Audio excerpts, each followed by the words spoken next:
चलें जी, अल्लाह अल्लाह करके मैं उतर आया हूँ स्लिपरी किस्म के मड किस्म की जगह से। और बंदा पंगे तो ले बैठता है बाद में आगे अल्लाह ही बचाता है।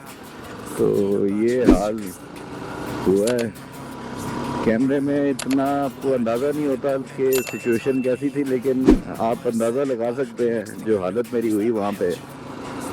बहरहाल अब चलते हैं, क्योंकि आगे जिस तरह से आप ऊपर जाते जाते हैं तो वहाँ पे अभी सही तरह से ब्लॉसम शुरू ही नहीं हुआ, तो आगे मज़ीद जाने का फ़ायदा नहीं था।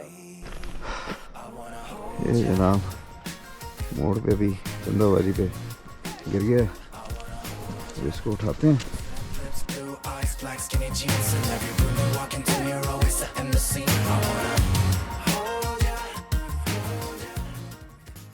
ये चंदाबाजी का सीन है।